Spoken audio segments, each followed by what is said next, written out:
When we are confronted with data that have two or more different categorical traits within them, it's very common for us to want to know, do these traits exhibit dependence on one another? In reality, what we're thinking about here is there some relationship between trait A and trait B?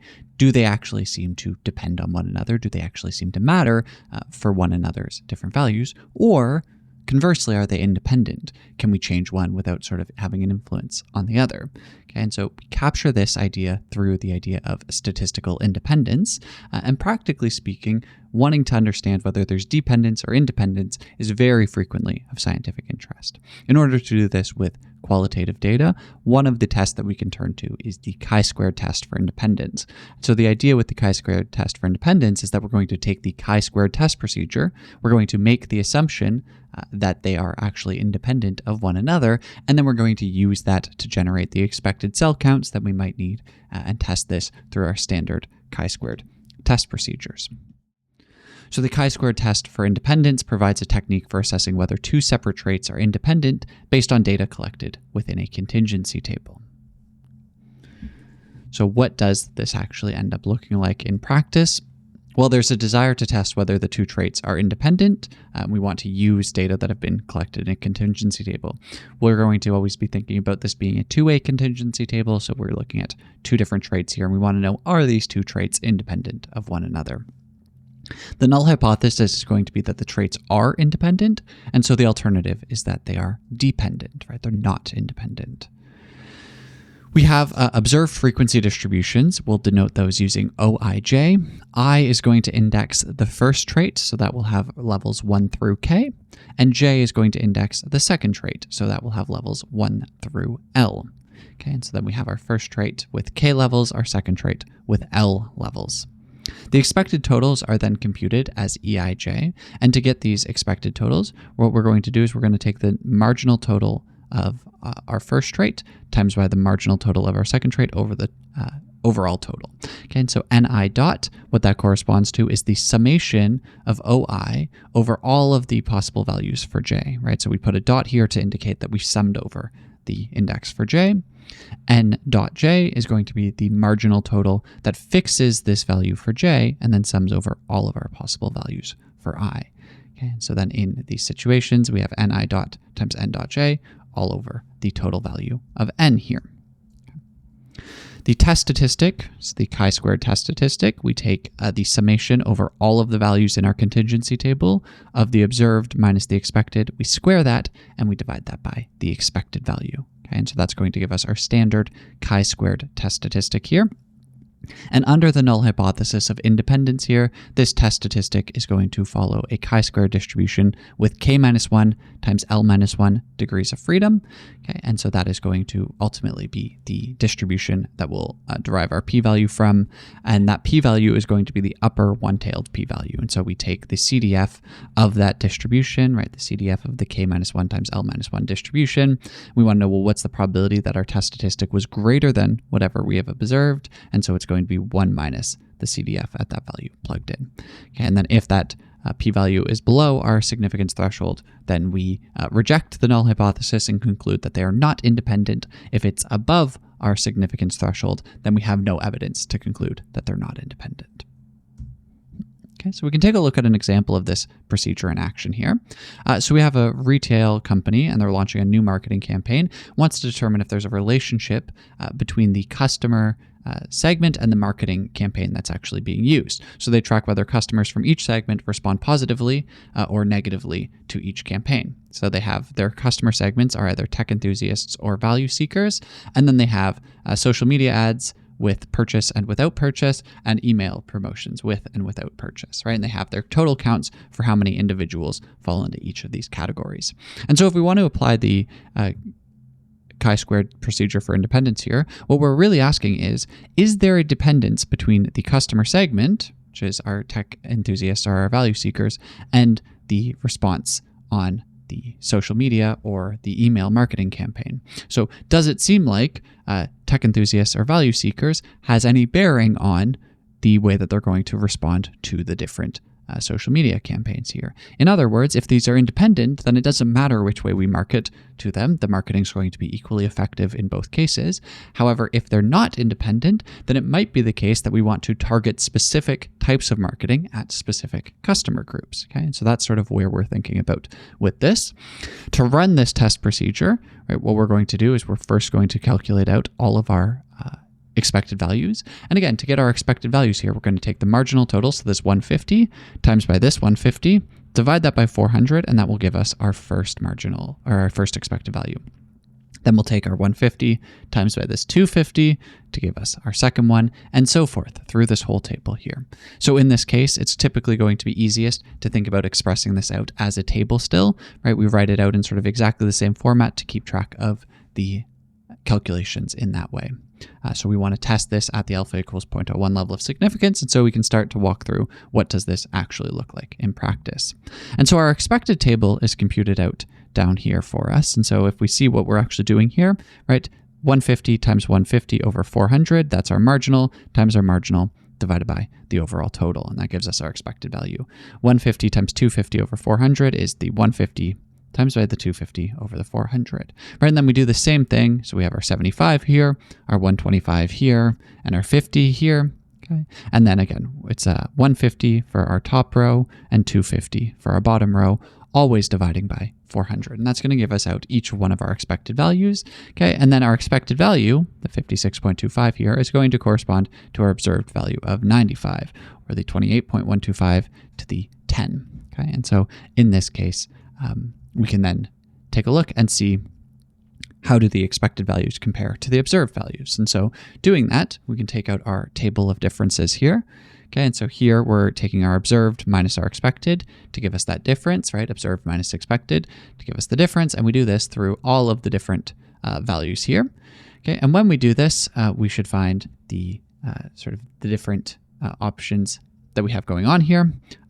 We will note that in each of these cases, we should see a total in the rows and a total in the columns of 0. I will point out that evidently this expected or this observed value is incorrect here on the basis of the fact that that would be exactly equal to the expected. And of course, you can't observe something that has 0.125. And so that value should have actually been 100 by the looks of it. But the overall total here appears to be correct, right? This 21.875 is fine, but this value right here should have been in 100. So that's just a typo mistake in the table here. All of the calculations appear fine, however, right? And so now we have all of these differences. To calculate out our test statistic, we take the sum over all of the possible differences, right? We take 38.75, we square that, we divide that by the expected value here, right? And then we're taking negative 38.75 over the expected value, and so forth through all of our different observations here. And what we find is that the overall total is 77.9, roughly speaking. Okay, and so that's going to give us our overall total, and then we need to convert this into a p-value. So in order to do that, right, we consider the null distribution. Under the null hypothesis, we should have a chi-squared k minus 1 times l minus 1 distribution, right? That's going to be 4 minus 1 times 2 minus 1, so that's going to be a chi-squared 3 distribution. And so then ultimately the p-value is the probability that the chi-squared is greater than 77.866. So that's 1 minus the chi-squared distribution here at the computed value. So those typos on that slide are fixed now, right? And we have 1 minus the CDF plugged in with that specific value, right? So 1 minus f of 3 with our 77.86 plugged in, that gives us a p-value of approximately 0. Okay, and so then that calculates out all the way through sort of correctly. We find a p-value of around 0. If you want to calculate that using r, then we take 1 minus p chi-squared, plug in our 77.866. Our degrees of freedom is 3. Okay, and so that's sort of exactly how we would do this here.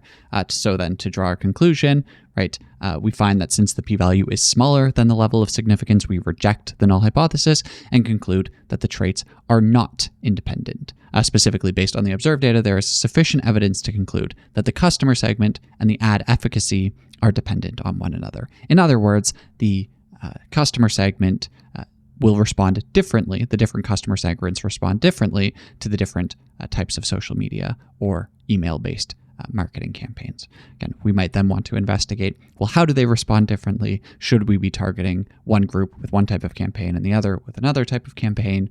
Or is one type of campaign still the most overall effective, right? So there'd be further questions to follow up here, but it does seem like it does in fact matter.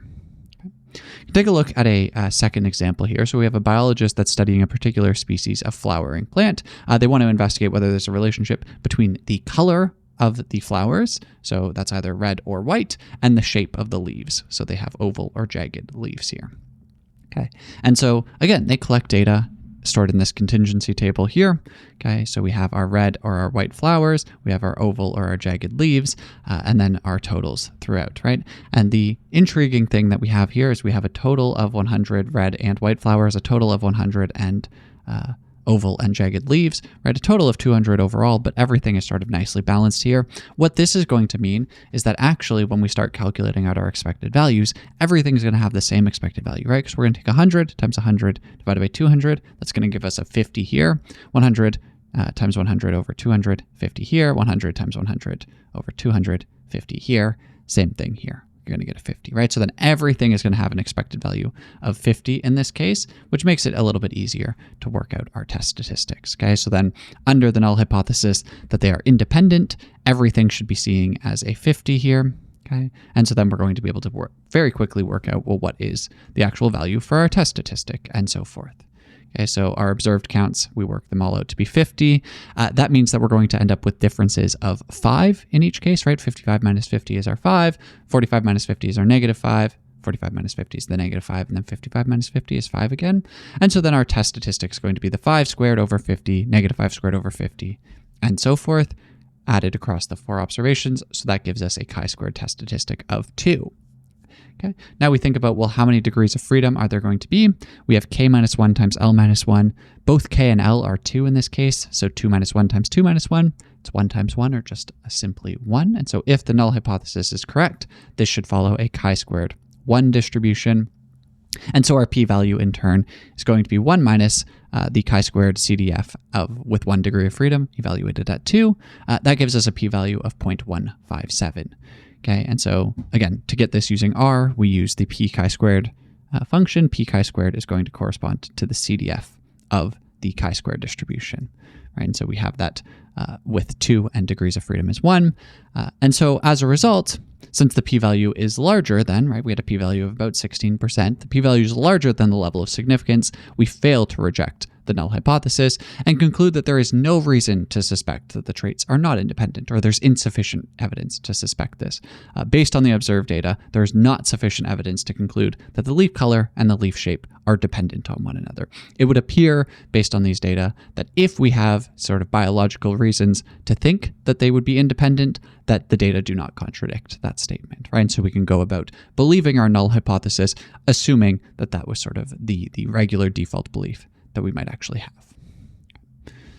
So the chi-squared test of independence is going to be our standard chi-squared procedure used to test whether 2 traits are actually independent in some given population. This test of independence is going to be very practically significant for us in many situations, where what we're looking for is in some given population, based on some traits that we might care about, are these values going to be related to one another or not? And if they're not, then we would be failing to if they're not related to one another, then we would be failing to reject the null hypothesis. If they are dependent on one another, we'd be rejecting the null hypothesis, and that might tell us that we should be investigating these relationships in a different way.